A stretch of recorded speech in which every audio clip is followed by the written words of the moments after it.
Hi,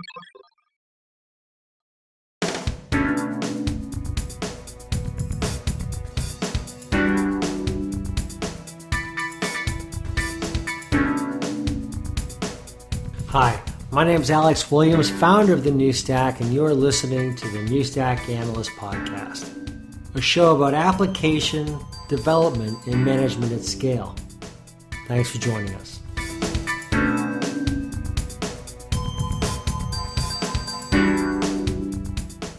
Hi, this is Lee Calcote with The New Stack. We're here in Austin at ChefConf in lovely, humid Austin.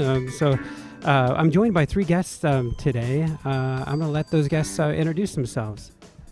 Hey, good afternoon, Lee. My name is Yogi, and I work for AT&T as a senior cloud consultant. And previously, I do bring with me some experience from different cloud organizations or different IT organizations like Cisco, Seagate, and a few other small startup companies. And my main line of work is around engineering certification for labs, data centers, and I've been into some containers innovation. And lately I've been also working with some folks like Red Hat or Docker and GCE and trying to provide some reference architectures and engaging with some of their product managers for how efficiently the product can work and how it's going to help small startups and also our organizations to adapt their products. So nice to meet you all. Yeah, thanks. Good afternoon. I'm Jon Mittelhauser. I'm CEO of CloudBolt, cloud management platform. Also have some other cloud enterprise experience. Was on the OpenStack Foundation board for a company before this, a company called Nebula. Happy to be here. I'm Nirmal Mehta. I'm a chief technologist at Booz Hamilton. I'm a DevOps subject matter expert, containerization and distributed application architecture lead, and I support our edge technology team, looking at things that are 25 months to 5 years out in different areas, and to bring it back to our clients and our innovation teams. And I'm also a Docker captain, and excited about all kinds of stuff: unikernels, serverless, containers, automation, DevOps, you name it. It's a fast. I think we almost hit all the buzzwords there. I think we synergy. We could toss in Netscape. I understand, John. Can we talk? Okay. Founders of Netscape. Oh yeah. Way back in the dark ages in '94. Oh yeah. I think we might all be standing on your shoulders right about now. Absolutely. We're also joined by Joab Jackson, who's managing editor. Hello. Very good. Well, gentlemen, so we are at ChefConf.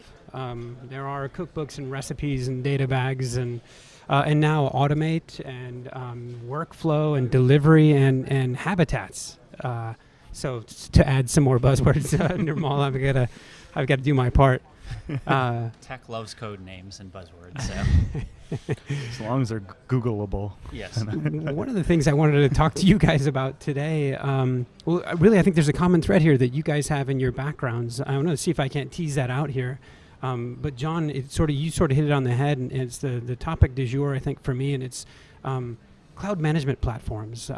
I'll come, maybe full circle and say that Yogi is no stranger to me. He and I have built a cloud management platform at Cisco some years back, and so lots of code slinging, lots of engineers, bright guys working on it. Yogi was one of them. Yogi led the Puppet and Chef integration in that platform, and so.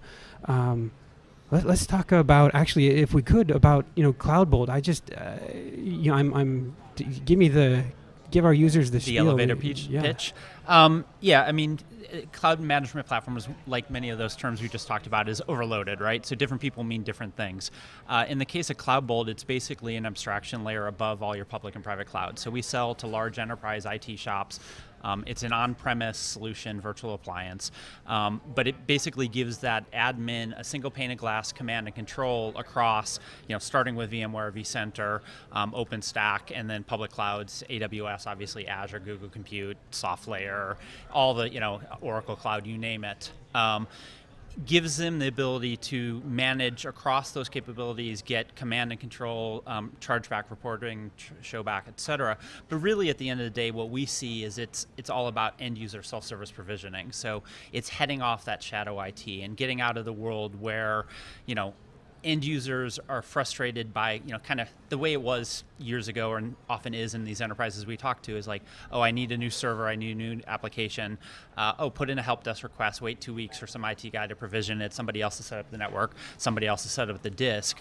By using kind of an automation platform and a cloud management platform, they can be streamlined. So instead of that, you're giving the end users simple dialog boxes through a platform like CloudBolt, where they're managing their own capabilities. The admin's spending time on what they should be on, which is, deeper things, security and quotas and who's doing what. And you're giving them that capability, but end users now, they're not pulling out their credit card and going to AWS because you've given them that capability, right? They can, spin up servers in matters of minutes rather than waiting weeks. In some respects, you're stemming the flow of funds from AWS to... yeah, I mean, often they still are using AWS, but at least now IT has visibility into it, right? I mean, folks aren't pulling out their credit cards and going to AWS themselves because they want to. It's because they were frustrated by the sort of standard procedures in IT, right? So, what we've seen is if IT gives them that same capability, the users are happy to adopt it. And the nice thing, the reason we think it's important to have that abstraction layer on top is it gives that IT shop flexibility too. So today, you may have a QA group that's provisioning Jenkins servers, and that's all they care about. Like, oh, I need to spin up a new server and run these scripts on it. That may be going to the vCenter instances today. Tomorrow, IT can move that to AWS. They haven't retrained the users. That interface is the same. Next week, they may move it to GCE using Docker and Kubernetes, to use terminology you guys are familiar with.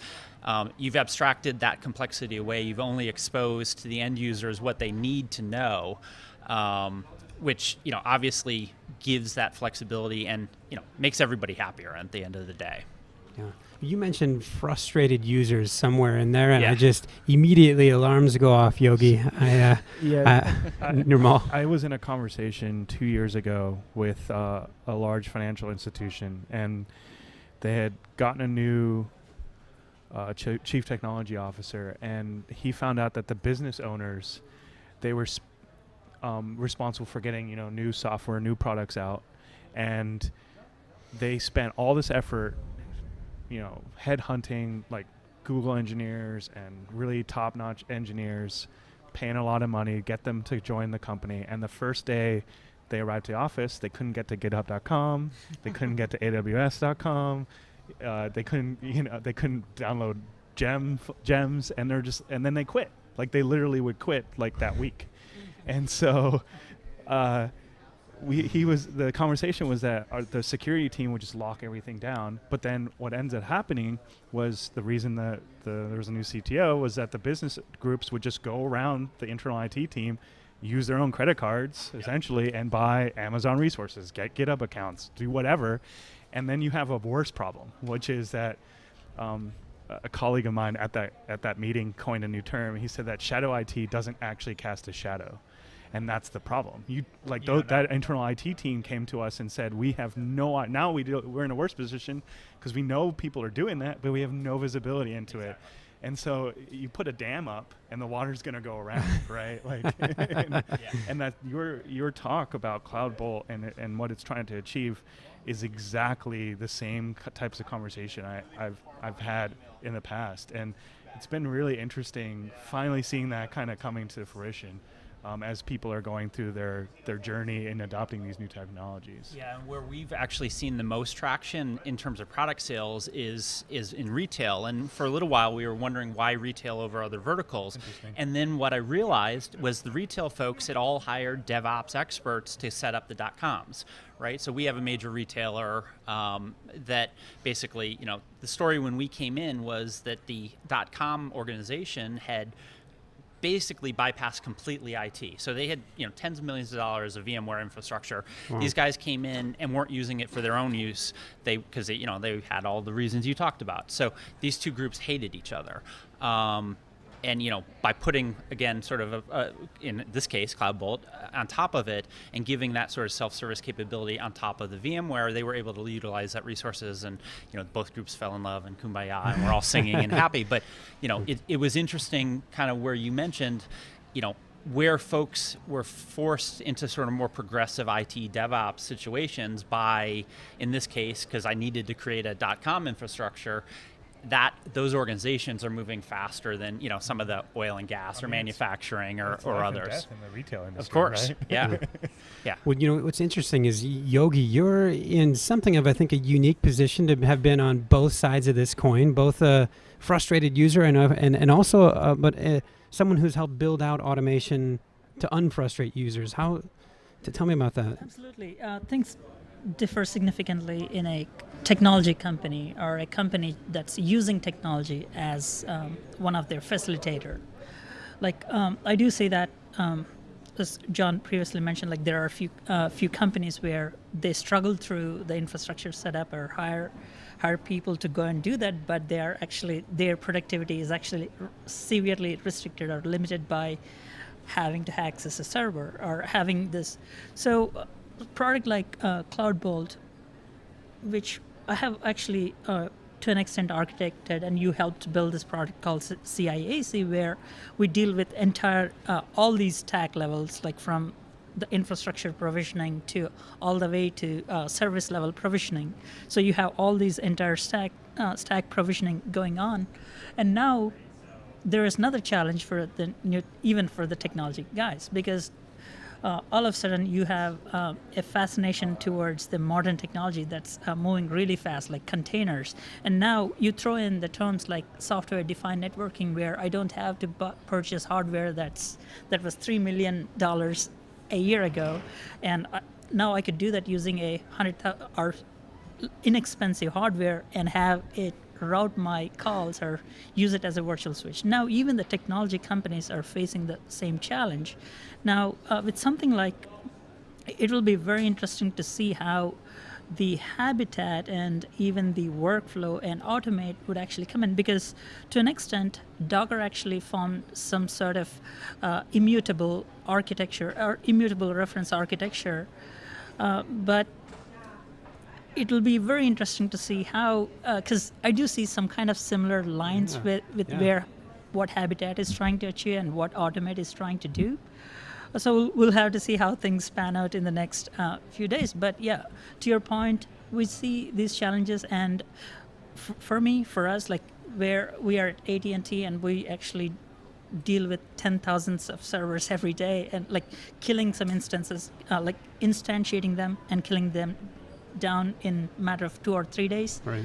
And we have to also ensure that every critical need is met, because if any experimentation guys in the labs are going to wait for 2 or 3 weeks to get their VMs or their applications provisioned, the technology can easily be taken away, or people quit.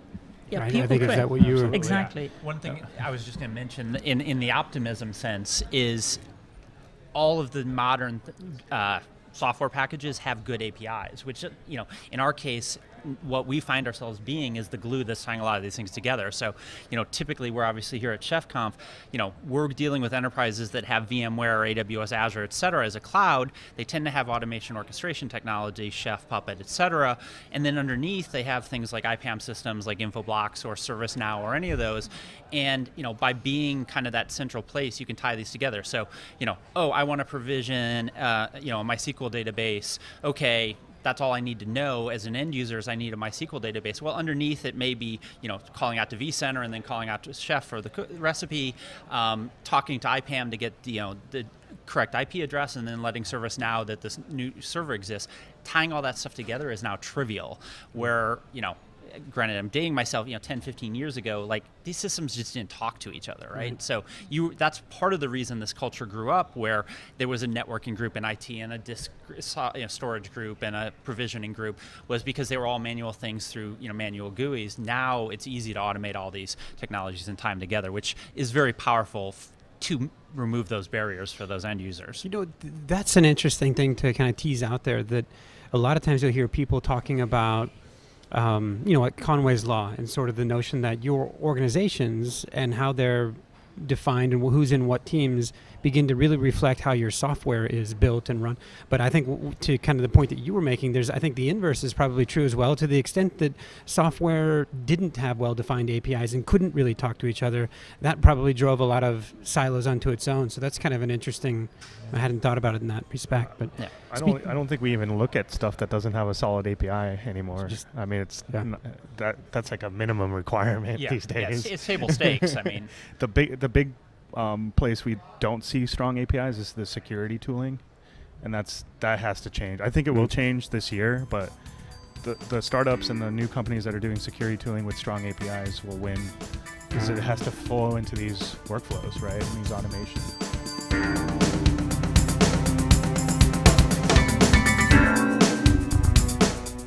Let's take a quick break and get back to the show.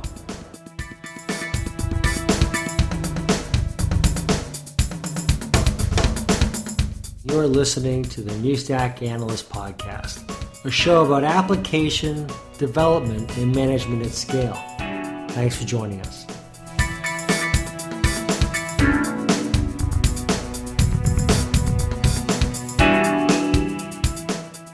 Now let's get back to the show. Obviously, validation and certification is one of the core entities while you're trying to instantiate a product or instantiate some service, right? Yep. Now, with something like Chef Automate, you do have this really nifty tool called InfoSec, which actually does some of these validation testing. CloudBolt and even in your product, do you guys actually use any validation and certification stuff that says these guys are using 1,000 VMs, but can your hardware support those 1,000 VMs? Or yeah, I mean, the short answer in CloudBolt's case is, we leverage whatever the underlying technologies can do. So as Chef is improving their underlying technology, we're just reflecting that up. We don't own, you could do manual provisioning by just running your own scripts, but most of our sort of successful large implementations use something like Chef. So the more, that's why we're here, obviously, is we can automatically kind of provision the server, bootstrap Chef, run all of the correct recipes, get things up and running, and then hand off at various provisioning hook points, call into other interfaces as well. Yep. I loved CloudBolt, like this, talking 2 years ago, but I loved CloudBolt's reservation system, and it's like quota system, Just slip him the $10 under the table. Yeah, exactly.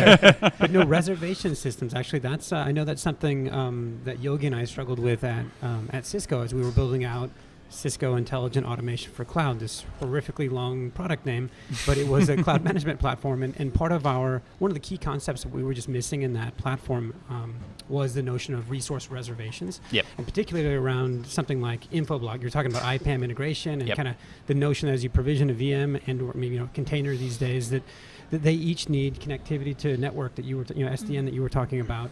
And just the simple notion of being able to take and statically assign an IP address, pull it from a pool, that resource reservation concept becomes really central to provisioning something that might take 10 minutes. And you may have, the race conditions of, 20 VMs being provisioned at a time. And so it sounds like you guys got that concept right from the start. Yeah, I mean, it's sort of been built in from the start, and it enables us to do really complex deployments. So we were mostly talking in terms of single VM deployments, but we also have sort of a service model on top of that where you build up complex blueprints where I can provision, 10 servers. I can use, we implement NSX, so you can, I can implement private networks between them. I can make script calls out in between to do, IPAM or ServiceNow or you name it, or your own custom interfaces if you've built them in your enterprise. So, that, again, it kind of comes back to good APIs, but once you have that, you can just kind of build on top of things, which is really what, technology has been doing now for a while. And it, as you said, sort of stand on the shoulders of all the technologies ahead of us, and that's before us, and that's really powerful. I think the container conversation changes that a little bit. It relieves some of the pressure because you get more density. So teams can kind of like front run resources a little bit better if you start to move toward a more container or work task or service like model, like Mesosphere kind of architectures where the system is kind of handling that, and then the sysadmins using like CloudBolt will just be looking at the Mesosphere pool or the Swarm pool or the Kubernetes pool, right? So that's changing that conversation, but it's kind of also moving it up one step, because once you get more density, more people are going to start using those. Like, they're going to deploy more containers, instead of deploying 3 VMs, they're going to deploy 300 containers because they can, and it's fast, right? And so it becomes even more complex system. Yeah, I mean, one of the big changes we view is sort of just longevity of things, right? I mean, ages ago, longevity of you built a physical server and it just lived. I mean, there's ones that have been running for 20 years that nobody even has looked at. VMs tended to live for, days, weeks, months, years again. Containers live for microseconds, right? Yeah. I mean, so but fundamentally, one of the things even for our customers is making sure those VMs don't live beyond their use, and then moving to containers. So, putting in expiration dates, avoiding that VM sprawl, having monitoring of what's going on. So, I think that sort of trend of, building up services that are only basically running when you need them, right? And whether that's due to scale and you're going up and down on scale because of demand, or whether it's just, we've got, folks who have deployed CloudBolt to sales teams that basically want to do demos, and they want to set up a go-to-meeting demo of their product, but they have 10 different versions of their product with different options. They're not going to run 300 servers 24/7 in AWS to do demos, right? But instead they give the sales guy a dialog box, says what version do you want to demo, what options, he hits a button, it provisions it, slacks them a link to the go-to-meeting, they run their demo for their customer, and then it auto expires and shuts it down. I mean, that's kind of services on demand. That gets even easier once you build up the containerization infrastructure. Yeah, I'm looking into the serverless stuff, which is even more, it's like the extreme version of that, right? I love Amazon's, why am I drawing a blank? Lambda, thank you. So did you guys also figure out the overlay and underlay of the networking aspect when it comes to, like, there are some organizations who use hybrid cloud, right? Like they have their own on-prem and then some integrated AWS for big data analytics, or even GCP. Now they're dealing with some underlay and overlay networks. So does CloudBolt, or even the solutions that you develop, do they actually deal with those networking aspect as well? To an extent, yeah. So we see there's a couple different groups of folks that are going into the cloud. One is they're going toward very edge tech, containers, distributed application architectures, where they don't need IP address networks. They need DNS routing, essentially, is what everything's coming down to, and API management, essentially, or API routing. Then there's the traditional, lack for a better term, legacy kind of deployments or migrations to the cloud, where they want to overlay their traditional data center networking stack onto the cloud, and then they'll fail miserably because it doesn't work that way, especially on Amazon. That doesn't, it's magic, right? Like, it's not a standard networking layer that you're bolting on top of. So we've had a lot of challenges getting teams to understand that the cloud, transitioning your applications to the cloud, you don't have that top-of-rack switch kind of networking layer anymore. Works great for underlays, but yeah. And the other problem we're seeing is that if you start to layer, you've got a cloud, maybe you put a security stack on top, like a cloud firewall, and then you do some container stuff that comes with its own overlay network. And essentially Amazon is its own SDN, right? So now if you look at the network stack, it's like 4 SDNs that you're running on top of, right? Like, there's no overhead there. There's no, we'll just adjust the MTU and we'll be fine. And it gets really hard. Like, there's, again, to security tooling, which needs to kind of get better, but security tooling was traditionally top-of-rack switch network, kind of network oriented. It doesn't work anymore, on our modern architectures. And those have been difficult conversations, trying to figure out what's out there to support all these 4 layers of SDN. How do you know what's going on? So I was just since he asked about CloudBolt, in the case of CloudBolt, I mean, we talk to all the different types of networks, but we don't dictate. I mean, we're a framework. So we don't solve the problem in the sense that we don't force a solution. If the person knows what they're doing, as you allude to, which tends to be at the application layer, we're going to support it. So, I mean, we'll talk to Amazon load balancers or HA proxy or F5s. Yeah. We'll talk to NSX for software-defined networking. But we're not dictating, if you want a hybrid cloud, this is what it needs to look like. So, like any tool, they can use it for good, or they can shoot themselves in the head with it, right? I mean, it's proxies all the way down. Yeah. Proxies all the way down. As we let's wrap on the turtling and shooting yourself in the head note, I guess. But guys, thanks so much for joining us today. This is more conversation than I was expecting. Thanks for coming to ChefConf. Good to see you guys here. Hope to see you guys again soon. A pleasure. Thank you. Thank you, Lee. You're listening to the New Stack Analyst podcast, a show about application, development, and management at scale. Thanks again, and I hope to see you back at the show. Bye-bye.